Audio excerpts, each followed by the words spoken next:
El pensamiento político de los germanos y el feudalismo. Estamos hablando de el inicio de las ideas medievales. Como sabemos, a la caída del Imperio Romano en el año 476, el mundo había visto el inicio de una nueva época, lo que le llamamos la Edad Media. En ese sentido, la Edad Media nace sobre la base del conocimiento, el pensamiento político, el razonamiento del pueblo romano. Sin embargo, empezó a existir una influencia inevitable, la influencia de los pueblos bárbaros que habían invadido Roma y que habían logrado conquistarla a la cabeza de Alarico I. Esto es teoría del poder.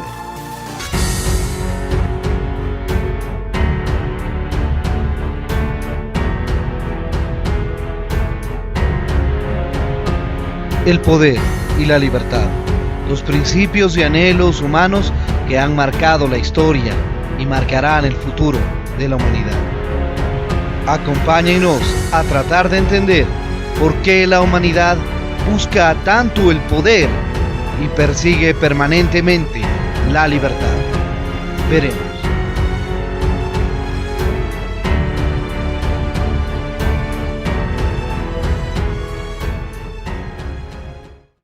Roma, durante el siglo V, se encontraba en constantes guerras, con todos los pueblos bárbaros que se conocían en ese entonces.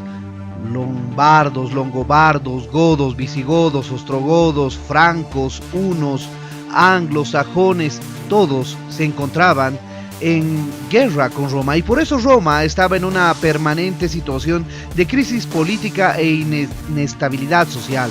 En ese sentido, cuando llegaron los pueblos bárbaros a conquistar a Roma, a la cabeza de Alarico I, se encontraron con un pueblo débil políticamente, mermado militarmente, pero rico en su pensamiento político y, por supuesto, en su sistema jurídico. Los germanos fueron los principales pueblos que lograron este cometido.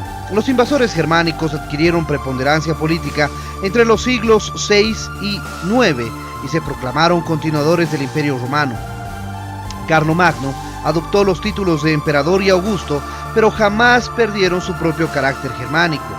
El Imperio Romano, que se había dividido desde los tiempos de Teodosio, se relegó a Oriente, y la Iglesia cristiana se escindió en dos a causa de la cuestión de las imágenes, siendo el Papa romano la autoridad indiscutible en Roma, lo que se agregó su alianza con los francos de Carlos Martel contra los lombardos, que le dio la autoridad temporal sobre la capital y el territorio italianos.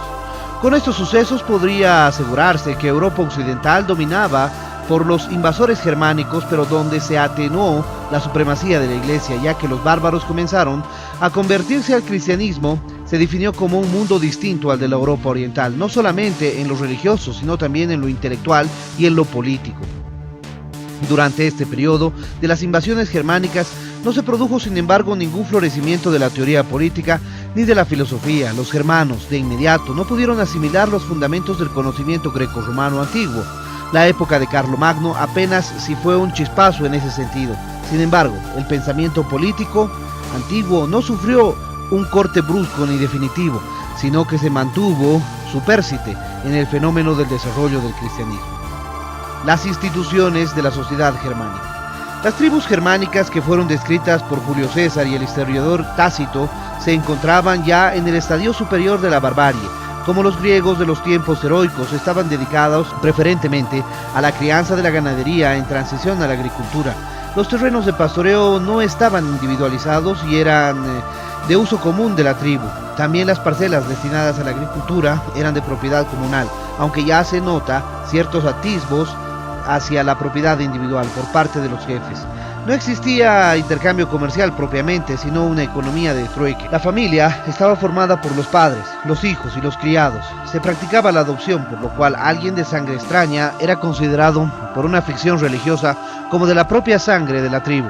La mujer merecía mucho respeto y la tendencia general era la monogamia. Excepcionalmente, alguno que otro jefe podía tener 2 mujeres. Los hijos merecían gran consideración, cuidado y atención por parte de los padres. Existía la esclavitud, pero los prisioneros de guerra, pero entre los germanos la situación de los esclavos era muchísimo más benigna que entre los griegos y romanos. Entre los germanos aún no existía el concepto de Estado. Como eran tribus guerreras y cazadoras principalmente, la asamblea era una reunión de jefes guerreros que concurrían armados para discutir cuestiones de guerra, o la repartición de tierras, o las relaciones con otras tribus y naciones. Además, juzgaban los delitos de traición y cobardía, considerados muy graves entre los germanos. Los traidores eran ahorcados en los árboles. Entre los germanos no existía el rey. La tribu elegía libremente a su jefe con facultades plenas en las épocas de guerra y de peligro, pero que caducaban automáticamente en tiempos de paz y normalidad. El jefe era un simple primus inter pares, el primero entre sus iguales. En materia judicial, los germanos tenían una especie de cortes ante las cuales los demandantes podían llevar a los demandados, pero los fallos de estas cortes, regidos rígidamente por la costumbre y aplicando también el derecho consuetudinario, no tenían potestad compulsiva ni coactiva. Era una especie de meros consejos a los comparecientes para decidir las controversias privadas. Se practicaban constantemente las ordalías y los juicios de Dios, dejando intervenir a las fuerzas milagrosas y sobrenaturales en la distribución de justicia. El derecho bárbaro. Todos los pueblos bárbaros, y dentro de ellos los germánicos, consideraban que el orden normativo o derecho consuetudinario era algo que no les pertenecía individualmente, sino que pertenecía a la tribu o a la colectividad, como si fuera un bien común, tal como tenían conjunta la propiedad y mucho menos los materiales. Este derecho común significaba la paz interna y había normas especialmente establecidas para conservarla. Por ejemplo, quien rompe la paz pierde la paz, es decir, que aquel que causaba daño a una persona no podía exigir el resguardo de la paz a esa persona o su familia, salvo la composición que restablecía la paz y acababa con la guerra privada. En ese sentido, los bárbaros conocían la venganza privada como un mecanismo de resolución de los conflictos. El estatuto personal y el derecho local. Aquella circunstancia determinó que los pueblos bárbaros llevaran durante el proceso largo de las invasiones su derecho consuetudinario consigo mismos, como un atributo personal de cada uno de sus miembros, y los mantuvieran vigente allí donde se establecieron. Fueron entonces codificados en latín los códigos bárbaros de ostrogodos, visigodos, borgoños, lombardos, francos, etc., para uso de cada uno de esos pueblos, así como otra codificación particular del derecho romano para su uso de los habitantes romanos. Esta idea de que el derecho que rige a una persona es resultado de su pertenencia a una tribu o pueblo continuó vigorosa durante mucho tiempo, no obstante haberse estabilizado la permanencia de dichos pueblos o tribus en determinados territorios. El estatuto personal básicamente significaba que el derecho de cada pueblo le seguía a la persona allá donde estuviera. Descubrimiento y declaración del derecho. El derecho durante esa época de asentamiento de los invasores bárbaros no se produjo por órganos definidos y concretos. Fue la costumbre inmemorial a la que informaba todos los aspectos de la vida, de relación y el estado de cosas, por lo que la costumbre era considerada como legítimo y justo.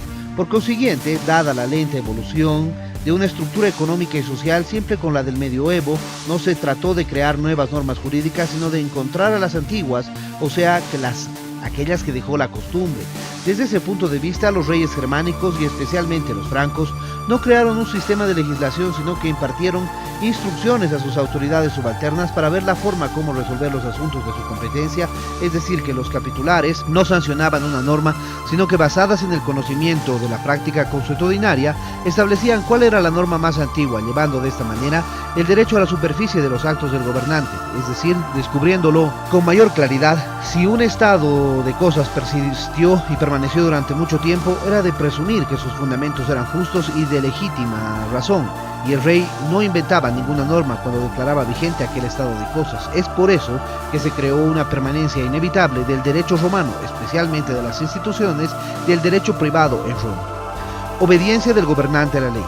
En los pueblos bárbaros el rey no es divino. El rey debe obedecer las leyes de los hombres y acatarlas como un igual. Sin embargo, con la aparición de la Iglesia Católica y del cristianismo y su influencia, a partir de la determinación de que la Iglesia Católica era la que coronaba a los reyes, entonces apareció el rey como un personaje divino con poderes incontrastables y no podía tener oposición política. La diferencia con el derecho romano parte fundamentalmente en la concepción de que el derecho romano, en su autoridad del emperador, era considerado como un proveniente y derivado del poder del pueblo. De igual manera que los reyes antiguos de los pueblos bárbaros, sin embargo, como decíamos, la Iglesia Católica aportó a la creación de un poder divino que era incontrastable. La investidura del rey.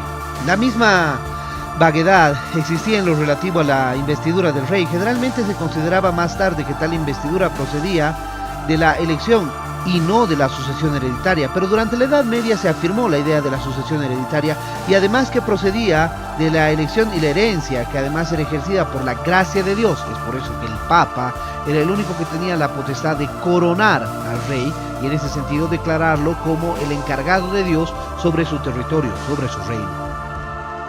Y ahí apareció un sistema político, económico, jurídico llamado el feudalismo. Las concesiones anteriores fueron acomodándose a las modalidades que surgían de la realidad, desembocando a un nuevo sistema llamado el feudalismo, el cual se basó en el gobierno inarticulado de la nobleza de sangre. El régimen feudal dominó la Edad Media como la ciudad-estado dominó la antigüedad greco-romana. El nacimiento del feudalismo se fija en el siglo V y alcanza su plena madurez en los siglos 9 a 12. Este sistema tuvo su origen en las bandas de guerra de los bárbaros y especialmente de los germanos, que invadieron el Imperio Romano a partir del siglo V. En realidad, los invasores no solamente fueron ejecutadas por aquellas bandas que iban a la cabeza, sino que significaban la movilización de pueblos enteros, con toda su población, mujeres, niños, ganado, ancianos. En ese sentido, todos debían trasladarse de un lugar al otro. Parecían nómadas, pero sin embargo era un nuevo asentamiento el que se buscaba. Al ingresar al Imperio Romano, los bárbaros se apoderaron de las tierras de los grandes terratenientes y latifundistas romanos, repartiéndoselas entre sí. Pero los jefes de las bandas recibieron del jefe máximo, ya convertido en rey, grandes propiedades con colonos y esclavos a quienes se convirtieron en siervos, otorgándoseles una parcela de tierra en las tierras de los señores que debían cultivar. Los simples guerreros o soldados recibieron pequeñas propiedades que eran suficientes para alimentar a la familia. Los invasores bárbaros y el fraccionamiento del Imperio Romano produjeron una era de desorden y de anarquía que dificultó hasta hacerla imposible. Cualquier unidad política y económica de los pueblos europeos era difícil de entenderla. Es por eso que aparecieron reinos en toda Europa, en lo que fue alguna vez el Imperio Romano, como resultado de algunos generales romanos que decidieron proclamarse reyes, y por otro lado jefes y líderes de las tribus bárbaras que también decidieron proclamarse reyes, y utilizando la investidura del rey a partir de lo que establecía la Iglesia Católica como la definición del Papa, entonces utilizaban ese argumento político para considerarse reyes sin oposición política. Las características del feudalismo. En el estado de continuo desorden que promovió el sucesivo ocaje de las invasiones del Imperio Romano, agravado por la insuficiencia de los medios de comunicación, ya no existía ningún poder central capaz de garantizar la vida y la propiedad de los propietarios campesinos. En ese sentido y circunstancias, los pequeños propietarios con escaso poder o sin poder ninguno no tenían otro remedio que encomendarse a alguien más fuerte que fuese capaz de protegerlos. Por otra parte, el jefe convertido en rey repartía tierras a los lugartenientes convertidos en duques, condes, jarls, quienes a su vez repartieron a otros nobles inferiores, todos los cuales con la relación a quien les dio la tierra, que eran los señores, se convirtieron en sus vasallos. Igualmente, quienes se encomendaban a un señor fuerte para que los protegiese eran también vasallos. Este fenómeno se realizó pues de dos sentidos, de abajo para arriba, cuando los propietarios débiles se encomendaban al fuerte, y de arriba hacia abajo, cuando el rey o señor distribuía sus tierras a los vasallos. Se formaron así dos clases sociales, un nuevo tipo, los protectores, que se constituyeron en el sector de los señores, y los protegidos, que eran los vasallos. Sobre los diversos señores, cada comarca estaba el señor local, llamado señor o senior o duque o conde o jar, y superior a todos los señores locales del país era el rey, que era el supremo propietario de toda la tierra. La relación que formó este sistema tuvo carácter doble, la propiedad y el aspecto personal. En ese sentido, todos los condes, duques y los señores feudales en general tenían la obligación de entregarle al rey soldados para la guerra y, por otro lado, cosechas para la comida. Las obligaciones estaban bastante claras, y si los señores feudales no cumplían, entonces el rey tenía la posibilidad de hacerle cumplir a la fuerza. Es por eso que de igual manera los vasallos no tenían relación directa con el rey, los únicos que tenían relación directa eran los señores feudales, y por intermedio de estos recién los vasallos. Las instituciones del feudalismo. El feudalismo conformó sus instituciones peculiares y típicas. El ejército surgía precisamente de la relación del vasallaje, que era la columna vertebral del sistema y se basaba en la obligación del servicio militar que tenían los vasallos con relación a su señor. Cada vasallo debía presentarse a su señor de inmediato, armado y equipado, a su costa y por sus propios medios, pero el mantenimiento del ejército, una vez puesto en campaña, corría por cuenta del señor feudal. Por otra parte, los señores del ejército eran los jefes naturales de sus respectivos vasallos.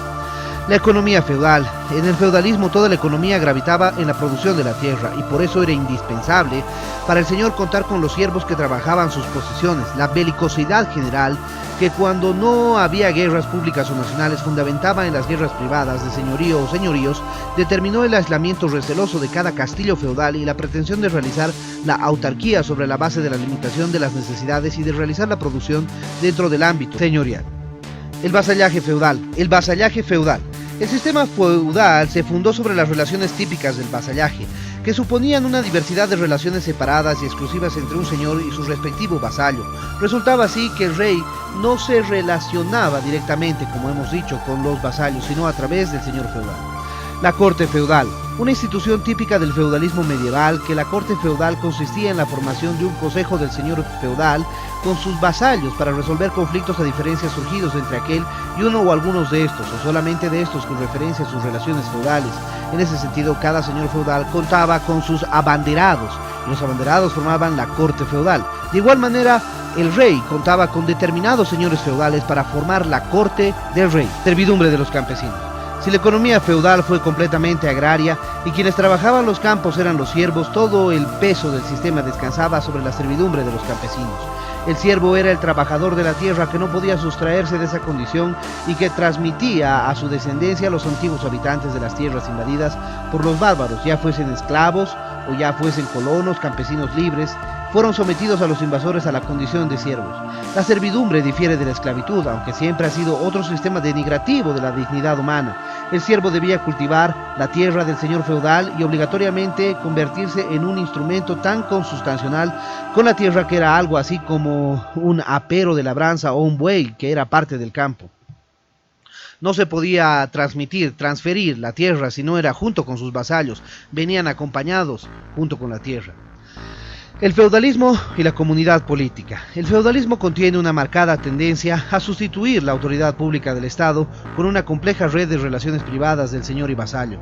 Es que el feudalismo fue una consecuencia de la mengua y desaparición de la autoridad pública de cada Estado grande, resultando en la realidad de una multiplicación indefinida de pequeños y pequeñísimos estados independientes con autoridad particular propia y pretensiones de autarquía, y aun cuando cada personaje con nobleza de sangre o cada caudillo militar teniendo algunas decenas o centenas de hombres bajo su mando y dependencia pretendía tener un derecho a gobernar por su propia cuenta, en un feudo y feudalismo no alcanzó a destruir el complejo de la idea de la comunidad política que se conservó a través de la tradición romana sobre la res pública y de los escritos de los padres de la Iglesia acerca de la concepción de Estado cristiano y la Iglesia cristiana. En realidad, pese a aquella tendencia destructiva del feudalismo, el rey siguió siendo el representante de los intereses públicos y en consecuencia depositario de la autoridad y bien público. Con todo esto concluimos que el feudalismo y los pueblos germanos no aportaron realmente significativamente al pensamiento político, sin embargo sí a un dinamismo diferente de la economía a través de las relaciones basadas en el feudalismo, una diferente e interesante propuesta a partir de lo que existió durante la Edad Media y como sabemos fue lo que pervivió hasta casi el siglo XVII. Esto fue Teoría del Poder. Si te pareció interesante el video, no te olvides dejarle me gusta. De igual manera suscríbete al canal y activa la campanita para poder recibir nuestras notificaciones. Déjanos tu comentario para poder realizar un debate permanente y para poder aprender qué cosa es lo más importante que les gusta conocer. Compartan el video para que podamos llegar a más personas y en ese sentido estaremos pronto con un nuevo video aquí en Teoría del Poder.